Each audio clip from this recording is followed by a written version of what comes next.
en esa fotografía que se ve una vintage.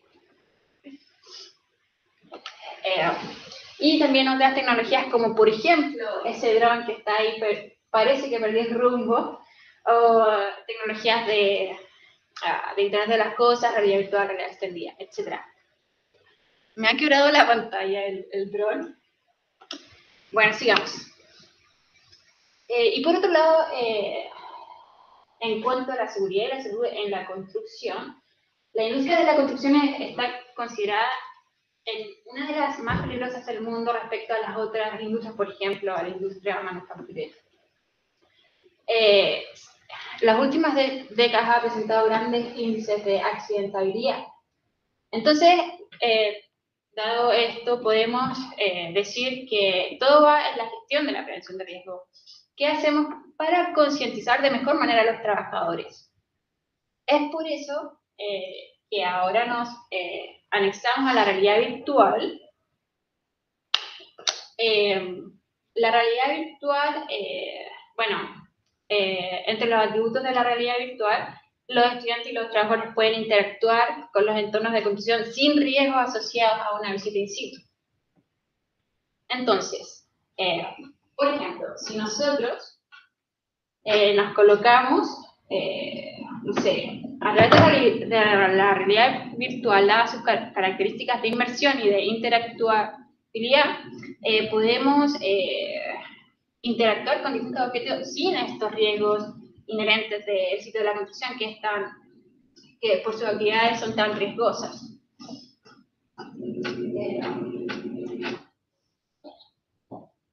Por otro lado, la realidad virtual no podemos negar que tiene su conexión directa con la gamificación y las narrativas. Los atributos de la gamificación y las narrativas, tienen muchos beneficios en los contextos educacionales, ya que tienen un efecto en la atención y en la motivación del usuario. Además permiten como podemos ver aquí, además permite que el usuario se enganche por más tiempo, porque aquí tenemos esa vista. Además permite que el usuario se enganche por más tiempo a la experiencia de aprendizaje si le colocamos estos atributos de gamificación y de narrativa. Porque ustedes podrían decirme, ok, tú estás hablando de experiencias de realidad virtual en el área de prevención de riesgo, pero ya existen empresas que realizan esta experiencia para, por ejemplo, manejar una grúa, etc. Sin embargo, esta experiencia, una de las problemáticas de esta experiencia, es que no están automatizadas, o no todas están automatizadas, y no son personalizadas.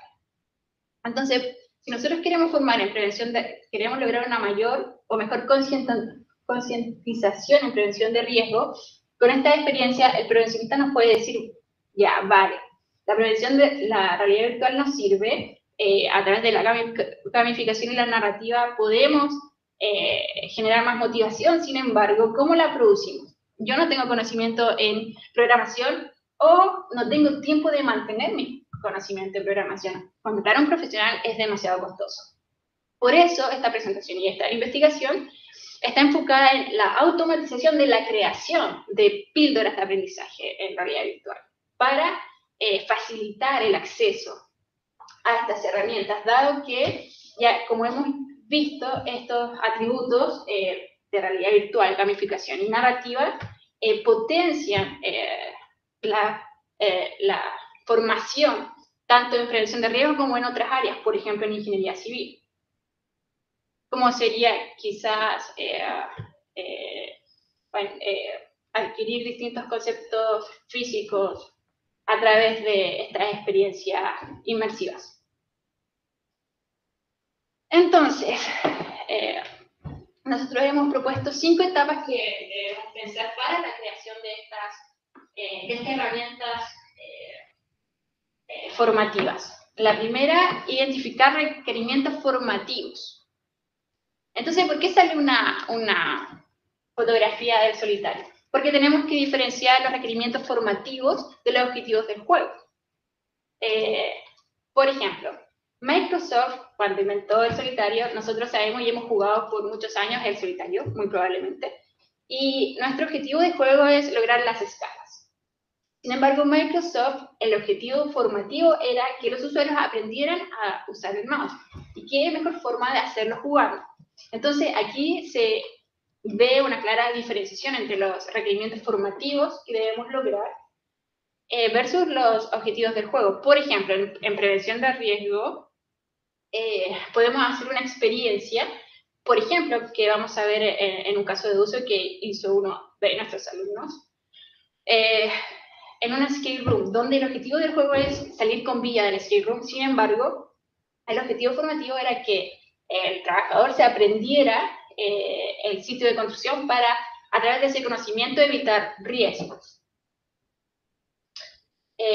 Como segunda etapa, lo que debemos definir al hacer estas experiencias formativas de aprendizaje es el tipo de experiencia. Va a ser una experiencia plataforma, una experiencia donde tengamos que disparar, de luchas, simulación. Ahora tenemos que pensar que va a ser en realidad virtual. Entonces, esta definición nos va a permitir llegar a la tercera etapa, que es básicamente plasmar en papel como un ingeniero civil, por ejemplo, hace su memoria de cálculo en una experiencia de formación con gamificación y narrativa. Tendríamos que hacer un documento que contenga todos nuestros requerimientos y cómo vamos a hacer ese juego en papel. Ese sería el diseño conceptual. Y la cuarta etapa, que es la más compleja, es el desarrollo propiamente tal de esta experiencia formativa. Y para esto vamos a volver a este escenario, y aquí tienen que pensar, si bien esta no es una experiencia gamificada, es simplemente una experiencia para la presentación. Entonces, por ejemplo, aquí vemos un modelo que lanza, aquí veo que lanza cosas raras. Entonces, lo primero que tenemos que pensar es que todos los modelos que están en el escenario fueron modelados, o sea, fueron esculpidos. Luego fueron texturizados, o sea, se le añadió rugosidad, la cual interactúa con la iluminación que conforman los materiales. Algunos de ellos están animados, y no sé si escucharán, pero otros tienen sonidos. Entonces, un profesor o un profesional de prevención de riesgo puede decirme, oye, pero entonces para yo crear mi experiencia tengo que animar, tengo que modelar, tengo que texturizar, tengo que agregar sistemas de partículas que vendría siendo eso por acá, ese polvito, el sistema de partículas, etcétera, etcétera, etcétera, para generar mi experiencia de aprendizaje. Entonces, eso es lo que busca esta presentación o investigación. Si, dado que un profesional en prevención de riesgo o un profesor no tiene tiempo o no tiene los conocimientos para formar estas experiencias, buscamos la automatización y la personalización a través, ese es el fin, a través de estas 5 etapas, y vamos a mostrar al final un caso de uso. Entonces, siguiendo, ese es el desarrollo que tiene también, hay que programar las interacciones, la interfaz de usuario, etc. Y por último, viene el testeo, las pruebas, que en este caso podrían ser testeo con los alumnos, para encontrar errores y para hacer un proceso iterativo, para ir siempre mejorando la experiencia de aprendizaje al final. Bueno, como caso de uso y asociándolo a lo que hemos estado hablando, está esta experiencia que hizo Cayetano Sierra, que fue una experiencia que hizo por su pregrado final, donde generó una escape room con la final, que como objetivo de juego tiene escapar de la habitación con vida. Sin embargo, tiene objetivos formativos, que sería concientizar sobre el uso del casco, sobre la mascarilla, el uso de la mascarilla porque fue, en el periodo del COVID, y también conocer el sitio de la construcción, que para ello agregó un modelo BIM, para que, como ya habíamos dicho, el trabajador, a través del conocimiento de su de su lugar de construcción pueda evitar accidentes. Y como narrativa, o como historia, bueno, la experiencia impactó un meteorito, mató a este meteorito mató al mejor amigo del protagonista, que es el usuario, se convirtió en zombie, el mejor amigo, y desde ese momento lo persigue y le contagia un virus que sirve como excusa para que el protagonista use mascarilla y así concientizar del uso de mascarilla. Bueno, lo que quiero plantear es, claro, cómo los objetivos del juego pueden estar alineados a los objetivos formativos, que los objetivos formativos están ocultos en la experiencia. Y, bueno, les voy a compartir el tráiler para que puedan visualizar mejor la experiencia. Retrasado. Debo encontrar otra forma de salir.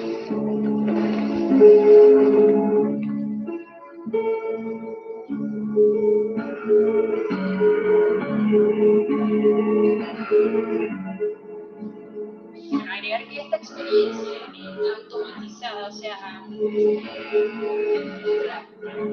profesionista de riesgo puede modificarla porque está parametrizada. Puede su experiencia.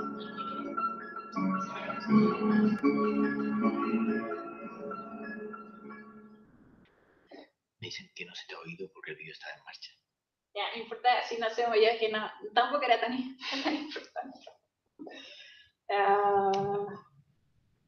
Y bueno, como conclusiones. Ok, si bien la gamificación y la narrativa, recordemos que la narrativa es la historia, pero no es solo la historia, porque en un videojuego depende del camino que nosotros decidamos tomar, la historia puede cambiar, o puede cambiar al principio y llegar a un mismo punto al final, o simplemente ser diferente. Entonces la narrativa no es solo la historia, sino el cómo se cuenta esta historia. Entonces, la gamificación y la narrativa sí aportan a una experiencia de aprendizaje, no solo generar una experiencia de realidad virtual, sino que, como conclusión, decimos que, claro, la narrativa y la gamificación aporta valor. Y por otro lado, que, bueno, esto de la automatización y bajarle el costo o que lo podamos hacer más accesibles para que estas experiencias puedan realmente ser utilizadas en un sitio de construcción para concientizar o para alumnos de pregrado para que entiendan de mejor manera los conceptos físicos. Bueno, esta automatización de experiencias para automatizar queda un camino largo todavía. Y bueno, no sé, ya no sé qué más agregar. Felipe, ¿quieres agregar algo dado que fuiste mi compañero en el congreso donde presentamos?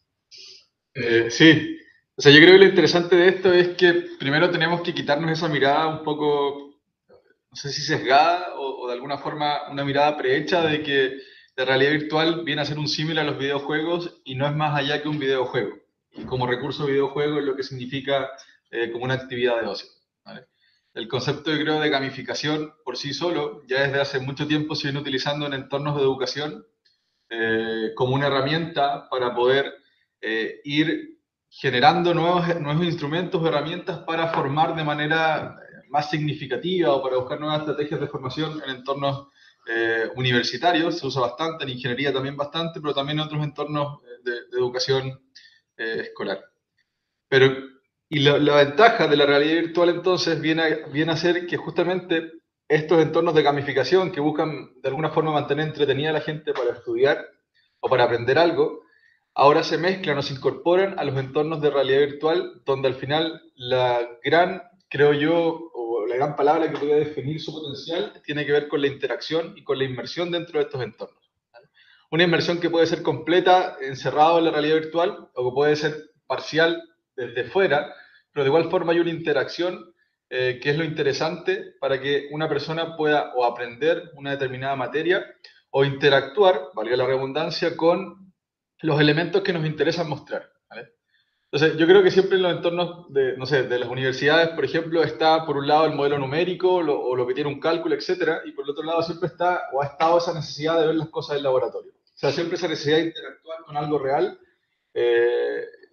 ha estado siempre como un objetivo, como una necesidad. Y probablemente todas las universidades o todas las escuelas de ingeniería civil del mundo tienen un laboratorio donde los estudiantes puedan ver esa experiencia.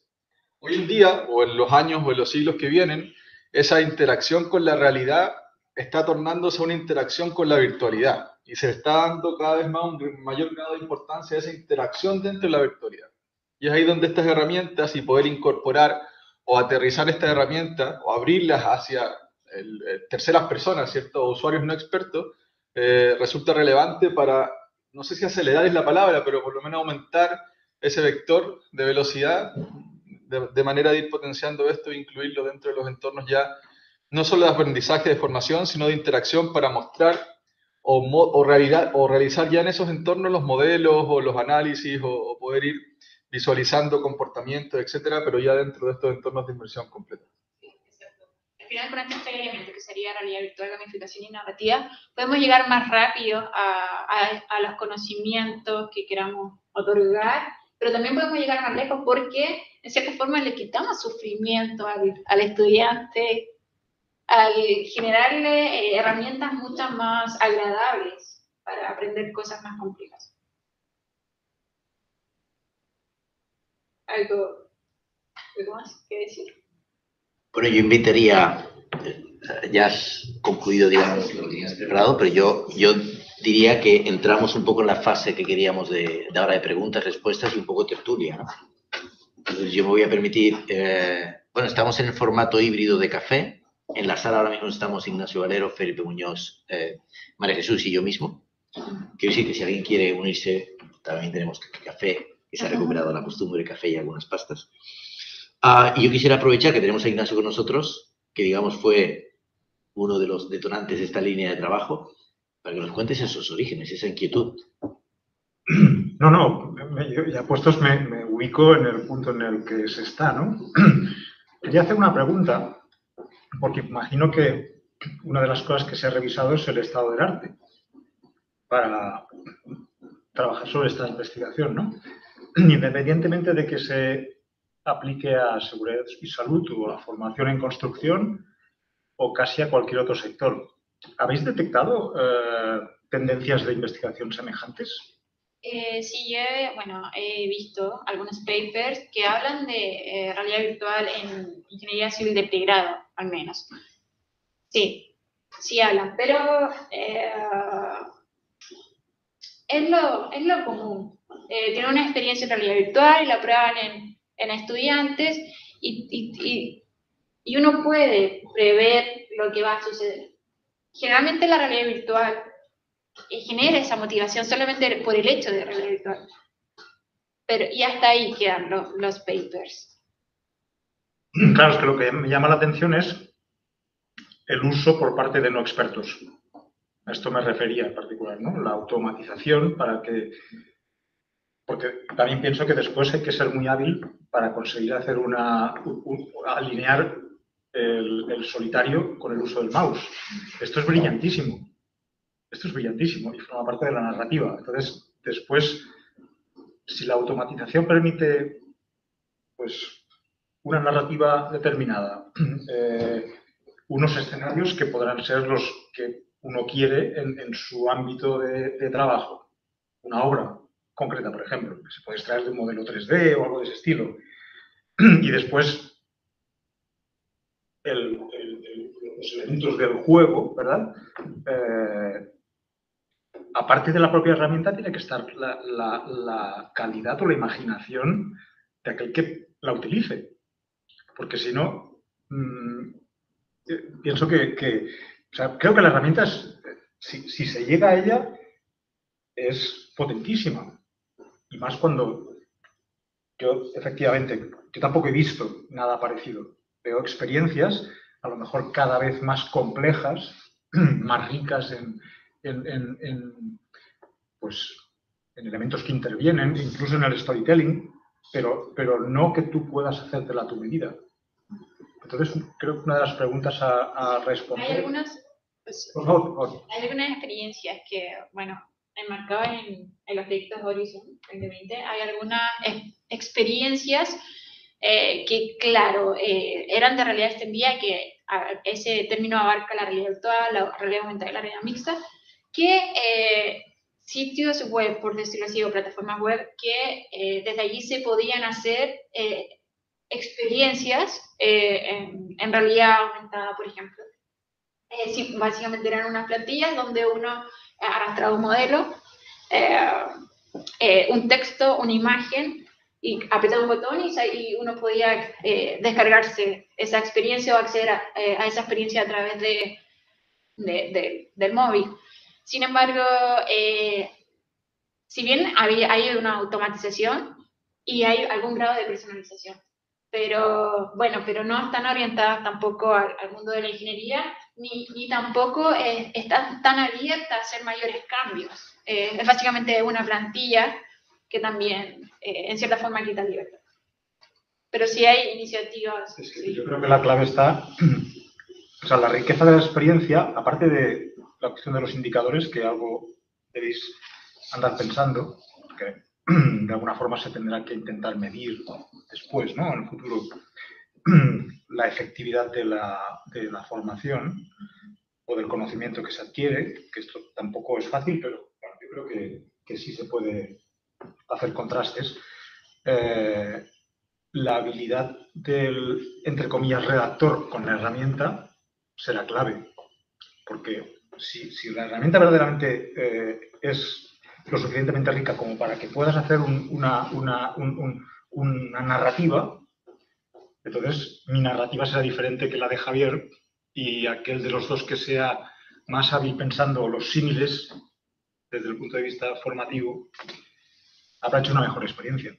Es decir, creo que ambas cosas tienen mucho valor y son muy distintas. Entiendo que vosotros os vais a centrar en la herramienta. Sí, bueno, nos estamos centrando en la herramienta, pero también estamos poniendo harto énfasis porque claro, si queremos programar narrativa, igual tenemos que crear narrativas, pero sin embargo también le damos el paso a que los usuarios creen sus propias narrativas. Entonces tenemos que crear una herramienta para que ellos puedan crear sus propias narrativas, pero también nosotros dejar algunos casos de uso, por decirlo así, algunos ejemplos. Yo creo que esto es totalmente revolucionario. Felipe me ha dado la impresión de que se acercaba al metaverso. Me ha dado la impresión de que quería ir por ahí. Y a mí esto me preocupa un poco, pero entiendo que puede que sea una aproximación necesaria. Tenemos una pregunta particular, mucho más específica, antes de seguir, digamos, muy más específica. Ricardo sí pregunta. Ricardo, no sé si quieres preguntarlo tú directamente. Se te oye, ¿eh? Bueno, nada, era una curiosidad. Hace unos años, pre-pandemia, decimos, me habéis hecho probar las gafas y me acuerdo que todavía había un cierto sentido de lag. Quiero decir, no era fluido el movimiento todavía. Y uno se mareaba, decimos. O sea, es decir, no... Yo lo he visto con la PlayStation y era en algún juego y era un poco mejor. Y nada, quería preguntar cómo es la cosa a día de hoy. Sí, bueno, en cuanto a mi experiencia, yo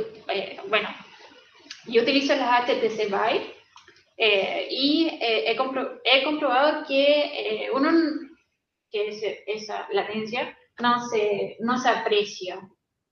Sin embargo, cuando uno tiene las gafas, una hora o 40 minutos, uno igual se marea, probablemente porque el cerebro no está acostumbrado. Debe haber algo diferente.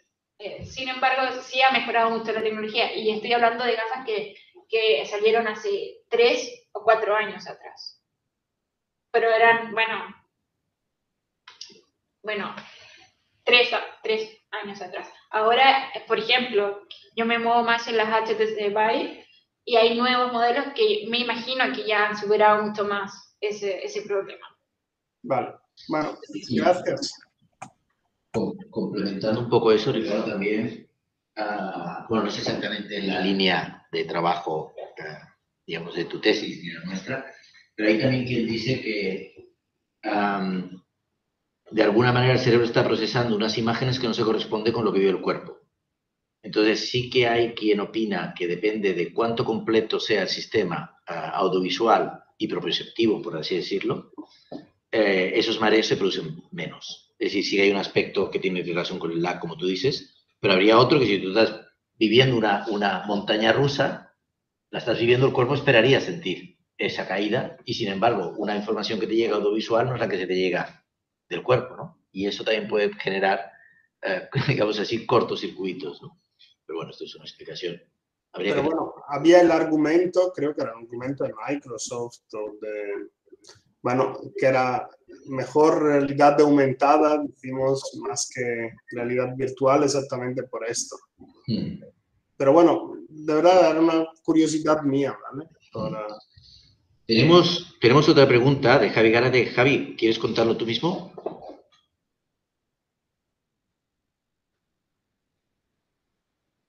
O lo puedo leer yo, si no.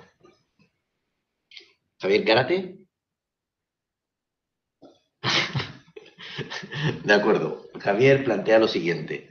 Dice, todas las experiencias que he tenido con estos sistemas han sido individuales. ¿Tiene sentido algo cooperativo, múltiples usuarios o al menos dos cooperando en un mismo escenario?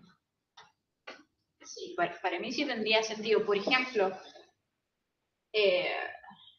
bueno, a través de la realidad extendida voy a usar el término global. Podríamos visualizar el BIM de la estructura que estamos construyendo y podríamos ser 2 o 3 conectados a través de un servidor, hacer una experiencia multiusuario y podríamos, claro, cambiar el modelo. Nos serviría como, por ejemplo, para cambiar el modelo en tiempo real y el otro, el que estamos viendo lo mismo, pero yo estoy cambiando el modelo, también vería los cambios. Y estamos imaginando una situación donde está construido, pero hay una parte no construida que la estamos visualizando a través de cierto tipo de gafas. Entonces podemos cambiar en tiempo real cómo, desde mi punto de vista y experiencia como profesional, yo veo el modelo, qué cambios le quiero hacer, y mi compañero de trabajo también lo podría estar viendo. Podría ser un caso de uso. ¿Tú, Felipe? Sí, o sea, complementando rápidamente, yo creo que tiene todo el sentido del mundo, porque al final buscamos también esa cooperación o replicar esa cooperación real. Aunque en realidad la realidad virtual, una frase que Javier siempre dice, que busca más allá, no solo recrear lo real, sino que al final ir más allá de lo real, del límite de las posibilidades de lo real. Entonces, claro, y técnicamente también hoy en día si hay pruebas y se hacen, hay casos donde ese rol de multiusuario también se trabaja. Entonces, sí, como necesidad yo creo que sí, y técnicamente también es posible.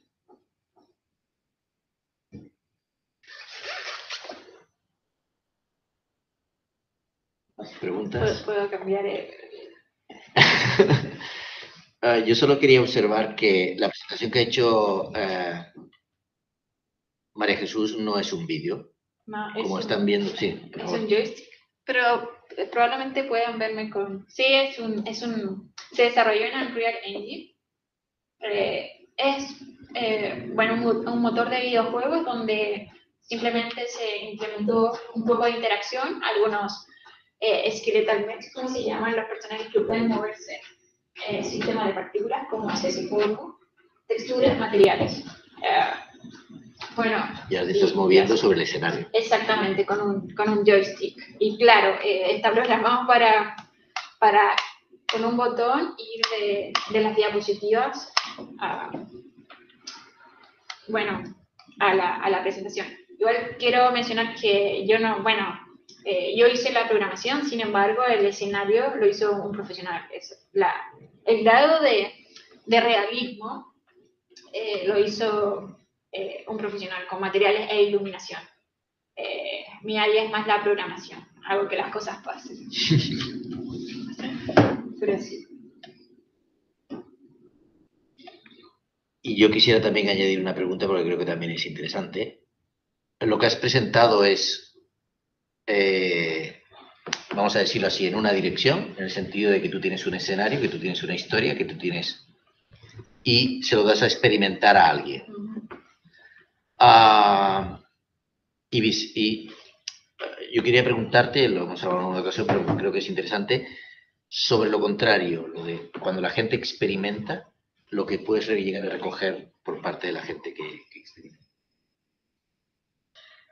No sé si entendí la pregunta. Los datos que recopilas.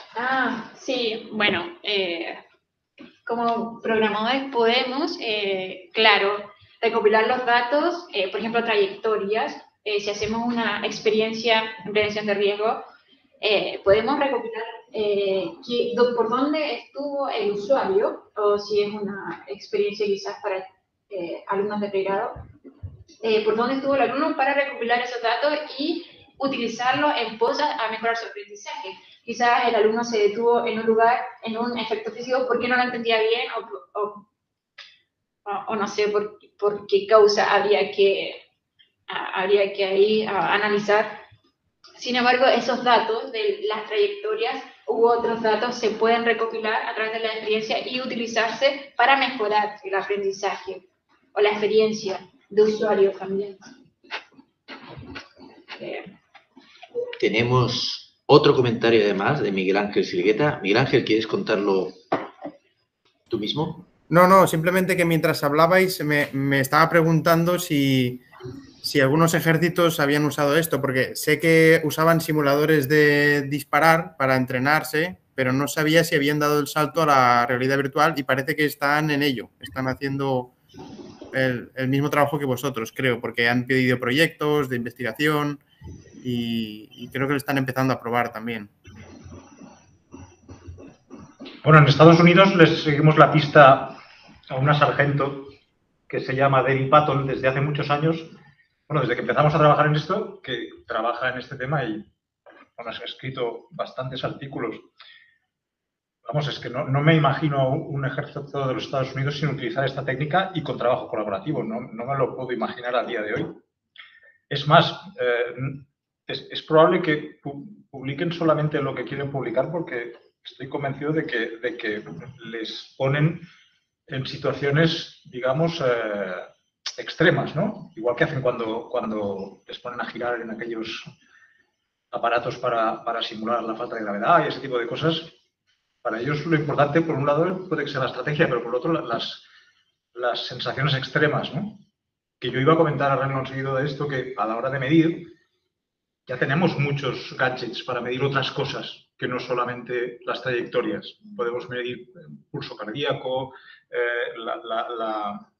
la temperatura y la humedad de la piel, que es un medidor. Entonces, creo que todo esto tendrá que formar parte, al final, de la evaluación de la formación o incluso porque el prevencionista o el constructor puede que hayan hecho un diseño que sea erróneo y se lo muestre y lo muestre la experiencia. Esta experiencia, ¿no? De decir, bueno, es que aquí hemos diseñado este tipo de protecciones cuando haces el estudio de seguridad y salud, pero la gente pasa miedo cuando está... Y es seguro, pero entonces no es una situación de confort. Tal vez tendrías que hacerlo de otra forma. Entonces, aprender y descubrir cosas, ¿no? del modelo. Por ejemplo, en urbanismo, si hacemos una experiencia en urbanismo y toda la gente pasa por un lugar, entonces hagamos el camino por este lugar, podría ser. Y en cuanto al comentario anterior, sí, esta tecnología sí la utilizan en los ejércitos. Sí, de hecho, lleva muchos años. Ahora os reiréis, pero esto de la escape room es real. Cuando uno trabaja mucho en las obras le pasan cosas como, por ejemplo, yo he estado una vez en una nave industrial y estaba mirando unas patologías, todo el mundo que trabajaba allí se fue y cerraron la nave. Y yo, lo primero, cuando no vi a nadie, fui hacia la salida y la salida estaba cerrada. No había ningún lugar por donde salir. Yo estaba solo, un polígono industrial, no había lugar por donde salir. Entonces estaba en una auténtica escape room. Acabé saliendo por una ventana, tuve que romperla, me hice daño. Esto es real, absolutamente. Lo podrías vivir ahí. Pero quiero decir que parece que a veces nos inventamos las cosas y en modo alguno. Cuando has experimentado mucho, te das cuenta de que estos juegos se entremezclan con la realidad totalmente. Porque si a mí me pasa esto, ¿a cuánta más gente le ha pasado en situaciones similares o en su propia casa, ¿no? No puedo salir o no puedo entrar. Esto es igual de angustioso. No puedo entrar y me dejé el móvil dentro. ¡Buah! Esto ya es lo peor. Desde luego estamos viendo que esto está irrumpiendo en muchos escenarios. Yo creo que lo interesante, digamos un poco para cerrar esta sesión, yo me voy a permitir hacer una última pregunta, pero a todos, ¿eh? Quiero decir, este trabajo se enmarca en lo que es la tesis de Felipe Muñoz, que la está finalizando, y esperemos que a finales de este año pues haga una defensa. Y en el principio de la de María Jesús, lo cual quiere decir que de las inquietudes que hay son cómo esto puede ayudar a la formación, puede ayudar a la formación en particular de ingenieros en el ámbito de la ingeniería civil, en el ámbito de la construcción. Por lo tanto, todas las ideas serán bienvenidas, todas las sugerencias, ayudas, etc. Pero al mismo tiempo, caramba, estando en un centro como el que estamos, donde se hace tanta simulación y donde se hace tanta cosa, también lanzar la pregunta de qué tipo de conexiones podéis encontrar entre lo que estáis haciendo y, digamos, las posibilidades de la realidad virtual o realidad mixta, como también se ha dicho, ¿no? La realidad mixta, como una manera de interface avanzada para interaccionar con los trabajos que estáis haciendo. Esta es la última pregunta que lanzo. Yo aporto simplemente el módulo este que hizo Óscar de Cos hace un año o año y medio, en el cual hay interactuación entre la flexión de una viga y él como persona física haciéndolo fuera y dentro a la vez, en tiempo real. Es un ejemplo muy sencillo, pero es hacer simulación desde dentro y desde fuera. Por lo tanto, esto sería aplicable prácticamente a cualquier modelo. El tipo de cálculo, pues hay que acotar aquello que con una viga se puede calcular 1000 millones de veces más rápido que en tiempo real. Modelos más complejos no. Pero esto alguna vez lo hemos comentado también con Ricardo, por ejemplo, y hay que ver para qué puede ser útil y para qué no, porque probablemente para algunas cosas sí, para otras no. La obra está viva y ahí hay... Bueno, hay algunas cosas que son bastante obvias, ¿no? Es decir, es bidireccional, ¿no? Hay unas cosas que son bastante obvias, que es que claramente aquí cuando has mostrado, digamos, la excavadora interaccionando con las partículas y todo lo demás, pues está claro que las simulaciones que se están haciendo en esta casa son mucho más avanzadas y mucho más realistas, como natural. Esto tiene un ámbito, un intento de hacerlo puramente visualmente, ahí, claro, digamos, las partículas están yendo a su aire, ¿no? Sí.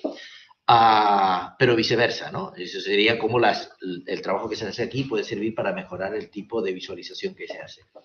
Y viceversa, como este tipo de visualización puede servir para que al pasar el trabajo que se hace desde la simulación, la gente pueda interaccionar de una manera un poco más amigable, un poco más completa con los programas de simulación. Felipe, no sé si tienes algún...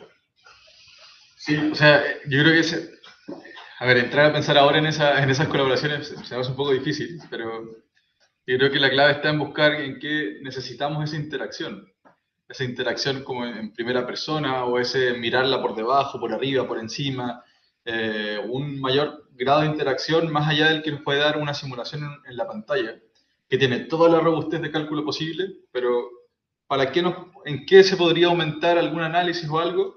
El estar allí al lado o interactuar en vivo, como el ejemplo que daba Ignacio, con algún elemento. Y por ahí tendría que ir un poco esa necesidad quizá, o esa búsqueda de potenciales aplicaciones.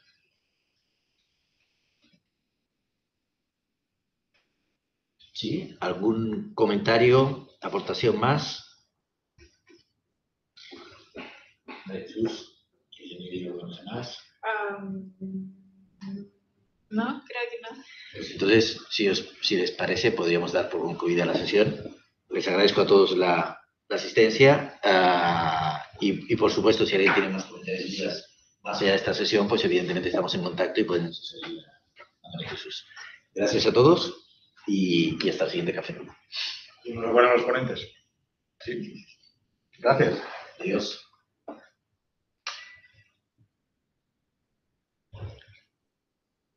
Ya estamos offline. ¿No? De momento paro la grabación.